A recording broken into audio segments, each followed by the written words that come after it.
ቀጠናውን በልማት ከማስተባበርና አብሮ ከማደግ ይልቅ ኢትዮጵያ ላይ ጦርነትን ለመክፈት የሬድ ሲ አላያንስ ወይም ብሎክ ለመፍጠር እየተንቀሳቀሱ የነበሩት ፕሬዝዳንት ኢሳያስ አፈወርቂ በሳውዲ አረቢያ እያደረጉ ባሉት ጉዞ ደስተኛ እንዳልሆኑና እንዳልቀናቸውም የሚያሳይ መረጃ ወጥቷል። ይህ ብስራት ነው ተብሏል። በሌላ በኩል በኢትዮጵያና በኤርትራ መካከል ጦርነት ይቀሰቀሳል፣ ምናልባትም ቀጠናውንና የዓለም አቀፉን የንግድ መስመር ያውካል። ስለዚህም ይህ ከፍተኛ ስጋትን ሊፈጥር ስለሚችል በዚህ ጉዳይ ላይ መወያየት ቀዳሚ ተግባር ሊሆን እንደሚገባ የቻይና የምስራቅ አፍሪካ ልዩ መልእክተኛ መናገራቸውም ተሰምቷል። የቻይና ልዩ የአፍሪካ ቀንድ መልእክተኛ ሰኞ ዕለት በኤርትራ ጉብኝት ካደረጉ በኋላ ትላንት ወደ ኢትዮጵያ ስለመምጣታቸውም ተሰምቷል። ይህ ጉዳይ በሌላ መንገድ ሲፈታ ሌላ ሀያላን አገራቱ የቀጠናውን ሀገራት በእጃቸው ለማስገባት እንደዚሁም በዓለም አቀፉ የንግድ መስመር ላይ ያላቸውን ተጽዕኖ ከፍ ለማድረግ ፉክክር ውስጥ ስለመግባታቸው ያሳየ ነውም ተብሏል። በሌላ በኩል የቻይናው የምስራቅ አፍሪካ ጉዳዮች ልዩ መልእክተኛ የልዑክ ቡድናቸውን ይዘው ወደ ኤርትራ መግባታቸው ለኢሳያስ አፈወርቂ የሳውዲ ጉዞ መሰናከል ምክንያት ሊሆን እንደሚችልም ተጠቁሟል። ፕሬዝዳንት ኢሳያስ አፈወርቂ ለ4 ቀናት ይፋዊ የሥራ ጉብኝት ወደ ሳውዲ በገቡ ዕለት ከሳውዲ አረቢያ መንግሥት ኢትዮጵያ ልትወጋኝ ነው፣ እንደዚሁም ኢትዮጵያ የተለያዩ የጦር መሣሪያዎችንና ዘመናዊ ድሮኖችን ታጥቃለች፣ ጀቶቿም አስፈሪ ናቸው፣ ስለዚህም ዘመናዊ ራዳር ሲስተምና ሚሳኤል ድጋፍ ይደረግልኝ ሲሉ ያቀረቡት ጥያቄ ሳይሳካ ስለመቅረቱ ተሰምቷል። የሳውዲ ምላሽም ችግራችሁን በሰላማዊ መንገድ ፍቱ፣ ይህ ቀጠና እንዲተራመስ አንፈልግም ሲሉ ስለመናገራቸውም ከሳውዲ አረቢያ በኩል የተሰሙ የዲፕሎማቲክ ምንጮች ያሰራጯቸው ዘገባዎች አመላክተዋል። በሌላ በኩል በአፋር በኩል አዳዲስ ታጣቂ ኃይሎችን በማሰልጠን ወደ ኢትዮጵያ ለመላክ ዝግጅት እያደረገ ስለመሆኑ የሻዕቢያ መንግሥትን ዋቢ ያደረጉ መረጃዎች አመላክተዋል። የሻዕቢያ መንግሥት ላለፈው 1 ዓመት ሲያሰለጥን የነበረውን ከተለያዩ አካባቢ የመጡ የአፋርን ብሔር ማንነት ጭምብል የለበሱ ታጣቂዎችን ወደ ክልሉ ለማሰማራት እንደዚሁም በኢትዮ ኤርትራ ድንበር አካባቢ በተለይም በአሰብ በኩል ወደ ኢትዮጵያ ለማስገባት ጥረት እያደረገ ስለመሆኑ ተሰምቷል። ይህ አደገኛ አካሄድ በሌላ በኩል ኢሳያስ አፈወርቂ አሁን ላይ ግብፅ ቀጠናውን ለማመስ እያደረገች ካለችው በኦጋዴን በኩል ኢትዮጵያን ለማወክ የተሞከረው ሙከራ አካልም እንደሆነ እየተነገረ ይገኛል። ሰላም ጤና ይስጥልን ውድ አድማጭ ተመልካቾች እንደምን ሰንብታችኋል? ይህ ገበያ ሚዲያ ነው። ፕሮግራማችን ከዚህ ሰዓት ጀምሮ ወደ እናንተ የሚደርሰው የገበያ ሚዲያ ልዩ ጥንቅር የመረጃ ፕሮግራማችን ነው። በዛሬው የገበያ ሚዲያ ልዩ ጥንቅር የመረጃ ፕሮግራማችን ከላይ የሰማችኋቸውን አበይት ቁም ነገሮች በዝርዝር እናስደምጣችኋለን። እንደዚሁም በቀጠናዊ ጉዳይ አሁን ላይ እየተከናወኑ ያሉ አዳዲስ ክስተቶችንም በማከል ለእናንተ በሚመጥን መልኩ ፕሮግራማችንን እንደሚከተለው አሰናድተናል። አብራችሁን እንድትቆዩ በመጋበዝ በቀጥታ ወደ ፕሮግራሙን እያመራን አብራችሁን የምትቆዩ እንደዚሁም የምታዳምጡን ሁሉ ክብር እንደሚገባችሁ እየገለጽን ለቻናላችን አዲስ የሆናችሁ ቻናሉን ሰብስክራይብ፣ ፕሮግራማችንን ላይክና ሼር እያደረጋችሁ እንደዚሁ ከኛ ጋር ቆይታችሁ ያማረ እንዲሆን እየተመኘን በቀጥታ ወደ መረጃው ተሻገርን።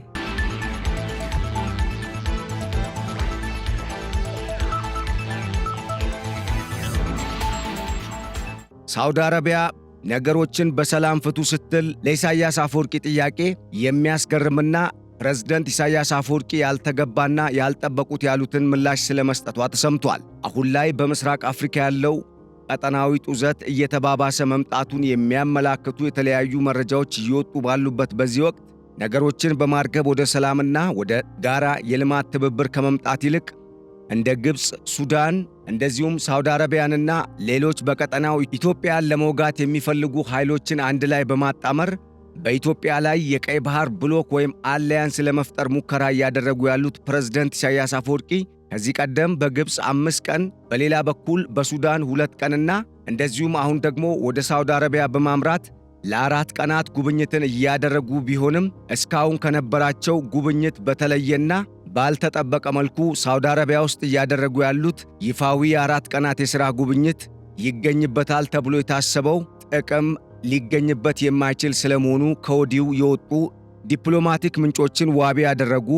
መረጃዎች አመላክተዋል። ፕሬዝዳንት ኢሳያስ አፈወርቂ ከሳውዲ አረቢያ ተሰጣቸው የተባለው ምላሽም ያስደነገጣቸው ነው የተባለ ሲሆን በሌላ በኩል የማይፈልጉትን እንዲያደርጉ የተገደዱበትም እንደሆነ ተመላክቷል ተብሏል። ፕሬዝዳንቱ ኢትዮጵያ ልትወረኝ ነው፣ በአብዛኛው የቀይ ባህር ደቡባዊ አቅጣጫን ልትቆጣጠር ነው፣ የባህር ኃይሏንም በቀይ ባህር ላይ በማሰማራት ቀጠናውን ለማወክ ፍላጎት አላት በሚል ጠቅላይ ሚኒስትር ዶክተር አብይ አህመድን ጨምሮ ኢትዮጵያን እንደ ሀገር የኢትዮጵያን ኢፌዴሪ መንግስት እንደ መንግስት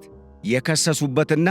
ይህንንም ክስ ተከትሎ አገራቸው ኢትዮጵያ ልታደርግባት የምትችለውን ወረራ ለመከላከል እንዲያስችላት የተለያዩ የጸረ ሚሳኤልና ጄት አየር መቃወሚያና እንደዚሁም ዘመናዊ የራዳር ሲስተሞችና ረጅም ርቀት ተወንጫፊ ሚሳኤሎች እንዲሰጣቸው ድጋፍ እንዲደረግላቸው ጥያቄ አቅርበው የነበረ ቢሆንም ጉዳዩ ኢሳያስ እንዳሰቡት ሳይሆን ቀርቶ ሳውዲ አረቢያ ጉዳያችሁን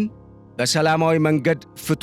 ይህንን እንድታደርጉ ደግሞ የማደራደሩንና ወደ ሰላም እንድትመጡ የማድረጉን ሥራ እኛ አለን ሲሉ ለኢሳያስ ጥያቄ ፕሬዝደንቱ ያልጠበቁትን ምላሽ ሳውዲ አረቢያ ስለመስጠቷ ተሰምቷል። ይህ በእርግጥም በቀጠናው ሰላም እንዲመጣ ትልቅ የሆነ መሠረትን የሚጥል ነው የተባለ ሲሆን በተለይም ሳውዲ አረቢያ ለዚህ አይነቱ ምላሿ ምክንያቱ ይሆናል ተብሎ የተገመተውም ከዚህ ቀደም እንደ አውሮፓውያን አቆጣጠር በ2018 ሁለቱ መሪዎች በተለይም ጠቅላይ ሚኒስትር አብይ ወደ ስልጣን ከመጡ በኋላ በኢትዮጵያና በኤርትራ መካከል የተፈጠረውን ሰላም ተከትሎ በሳውዲ አረቢያ የተደረገውን ስምምነት ማዕከል በማድረግ ሁለቱም የሀገራቱ መሪዎች በሳውዲ አረቢያ በመገኘት አልኪዳን ተግባብተው ስምምነትም ከፈረሙ በኋላ ሳውዲ አረቢያ ሁለቱም ሀገራት በጋራ የሚጠቀሙበትና ኢትዮጵያም ፍላጎቷ የሚሟላበትን አግባብ እንደዚሁም ኤርትራም ከኢትዮጵያ ጋር በሰላምና በጋራ ትብብር ልትለማ የምትችልበት ቀጠናውም ሰላም ሊያገኝ የሚችልበትን ሁኔታ ለማስተሳሰር ጥረት እንደምታደርግ መግባባታቸውን ተከትሎ ያንን ታሪካዊ ስምምነት አሁን ላይ ተግባራዊ እንዲሆን ከማሰብ የተነሳ ሊሆን እንደሚችልም ተጠቁሟል።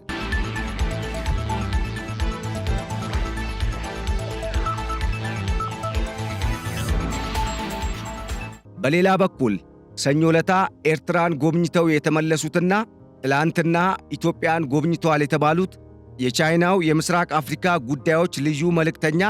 የልዑክ ቡድናቸውን ይዘው ኤርትራ ገብተው ከፕሬዝዳንት ኢሳያስ አፈወርቂ ጋር የመከሩበት መንገድ በአንድ በኩል ከሰሞኑ ራሽያ ሱዳን ውስጥ ለመግባት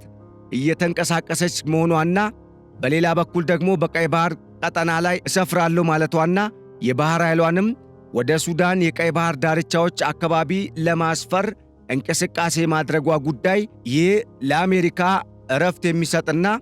ጉዳዩን በትክክል በአንክሮ ለመመልከት ፍላጎትን የፈጠረ ከመሆኑ ጋር ተያይዞ የቻይናው የምስራቅ አፍሪካ ልዩ መልእክተኛ በቅድሚያ አዲስ አበባ ከመግባት ይልቅ አስመራ የመግባታቸው ጉዳይ ለአሜሪካ ምቾት ስላልሰጣት አጋሯ የሆነችውን ሳውዲ አረቢያን በሌላ በኩል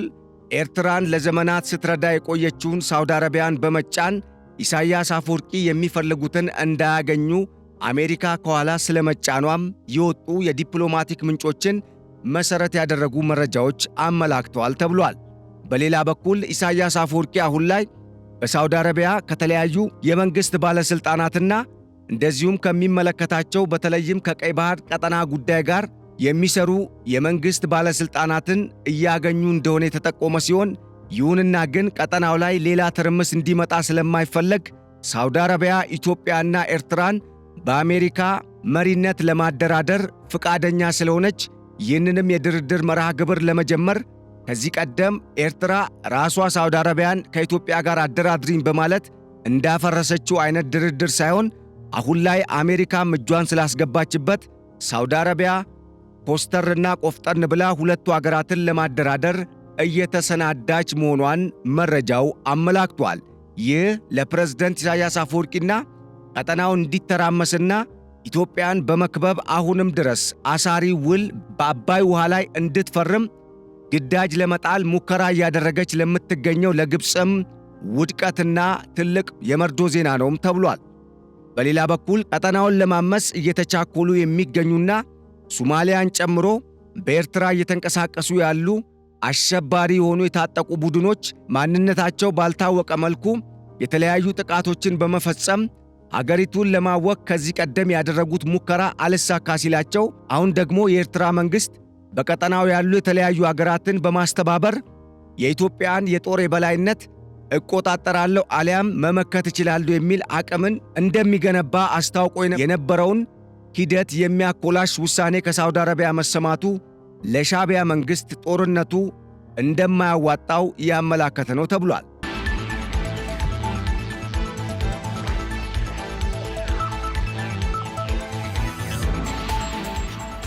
ምንም እንኳን የሻዕቢያ መንግሥት ጦርነትን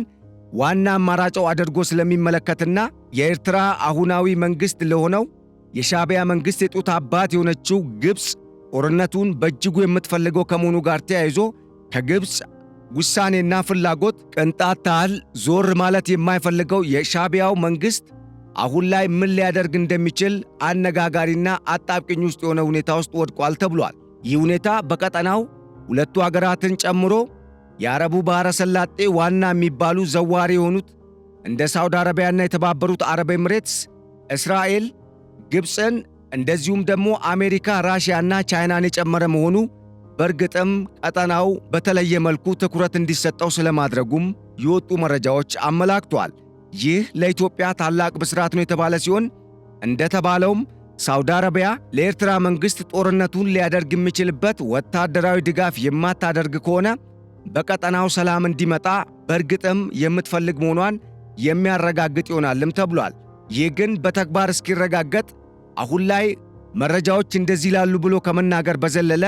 የሳውዲ አረቢያን ተግባር በእርግጠኝነት ማየት ሳይቻል በእርግጠኝነት መናገር የማያስደፍር መሆኑን በማገናዘብ በተለይም ቀጠናው አሁን ላይ እንደ ግብፅ ባሉ ኃይሎች በተለያዩ አካባቢዎች የተለያዩ የጸጥታ ስጋቶችን ለመፍጠር የሚደረገው ቅስቀሳ እንደቀጠለ ያለ ከመሆኑ ጋር ተያይዞ ኢትዮጵያ የምታደርገውንና ከዚህ ቀደምም ስታደርግ የነበረውን ወታደራዊ አቅምን የማጠናከርና የዲፕሎማሲ አቅምን የማሳደግ እንደዚሁም ቀጠናውን በጥንቃቄና በትኩረት የመከታተልና የመጠበቅ ኃላፊነቷን በሚገባ መወጣት እንዳለባት ጉዳዩን በአንክሮ እየተመለከቱ ያሉ የቀጠናው ሁኔታን በውል የሚረዱ የጂኦፖለቲክስና የዓለም አቀፍ ግንኙነት ተንታኞች መልእክታቸውን አስተላልፈዋል ተብሏል። በሌላ በኩል በኢትዮጵያ ላይ ጦርነትን ለመክፈት እየተዘጋጀ የሚገኘው የሻዕቢያ መንግሥት አሁን ድረስ የሰላም ድርድር የሚለውን ሐሳብ እየገፋበት እንዳልሆነ የሚያመላክቱ መረጃዎች እየወጡ ሲሆን ለአንድ ዓመት ያክል ሲያሰለጥን የነበረውንና ከተለያዩ አካባቢዎች ሰብስቦ ማንነታቸውን ወደ አፋር ማንነት በመቀየር በአፋር በኢትዮጵያና በኤርትራ በአፋር ድንበር በኩል ወደ ኢትዮጵያ ለማሰማራት እያዘጋጃቸው ያሉ የሽብር ቡድኖችና ታጣቂ ኃይሎች ራሳቸውን በነፃ አውጪ ስም በመሰየም ወደ ኢትዮጵያ ሊገቡ ጥረት እየተደረገ ስለመሆኑም የወጡ መረጃዎች አመላክቷል። ራሳቸው ፕሬዝደንት ኢሳያስ አፈወርቂ የሚመሩትና ተጠሪነቱን ለሳቸው ያደረገው ወታደራዊ ክንፍ አሰለጠነው የተባለው ይህ ታጣቂ ቡድን ከሶማሊያ፣ ከሱዳንና እንዲሁም ከተለያዩ የኢትዮጵያ አካባቢዎች የተውጣጡ የኢትዮጵያን መፍረስና ኢትዮጵያን የማንኮታኮት ዓላማን ይዘው የሚንቀሳቀሱ አሸባሪዎችን ያካተተ ነው የተባለ ሲሆን ይህ ታጣቂ ቡድን አሁን ላይ ከዚህ ቀደም ኤርትራ በተለይም በደቡባዊ የአሰብ እንደዚሁም የቀይ ባህር ቀጠና እየተንቀሳቀሰ የሚገኘውን የቀይ ባህር አፋሮች ኅብረትና የአፋር ዲሞክራሲያዊ ንቅናቄን ጦር እንቅስቃሴ ለመከታተልና ለመፋለም የተደራጀ ስለመሆኑም የወጡ መረጃዎች አመላክቷል።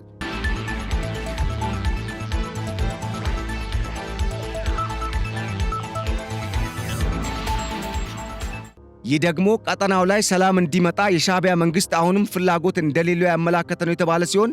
በተለይም ከተለያዩ በሀገር ውስጥ ከሚንቀሳቀሱ ኃይሎች ጋር ጥምረትን በመፍጠር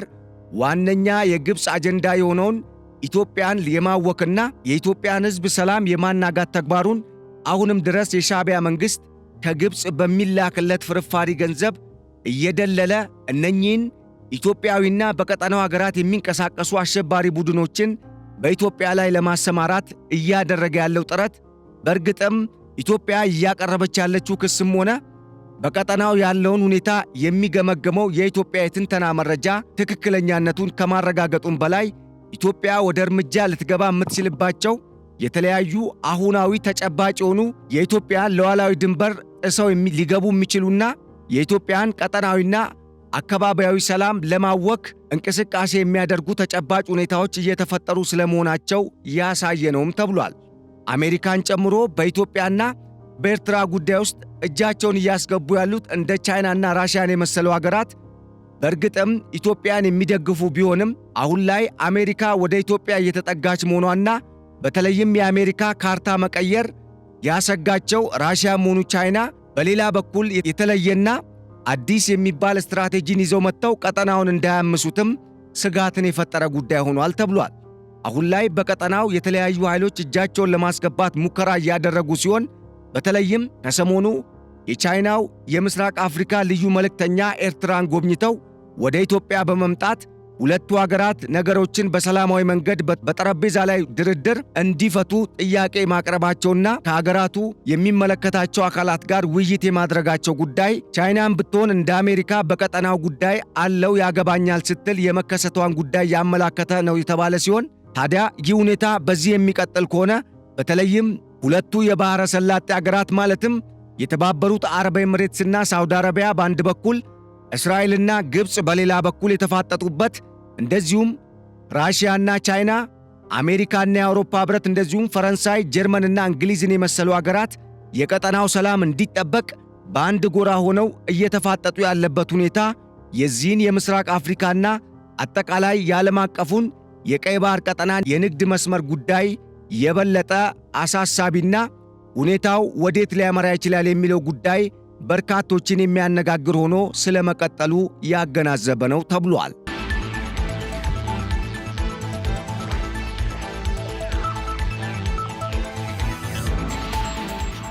ውድ አድማጭ ተመልካቾች ለዕለቱ ያዘጋጀንላችሁ የገበያ ሚዲያ ልዩ ጥንቅር የትንታኔ መረጃችን የሰማችሁትን ይመስል ነበር። አብራችሁን ስለቆያችሁ በማመስገን በሌላ ርዕሰ ጉዳይ በሌላ ጊዜ እስክንመለስ ለአሁኑ በዚሁ ተሰናበትን። ቸር ሰንብቱልን። ሰላም።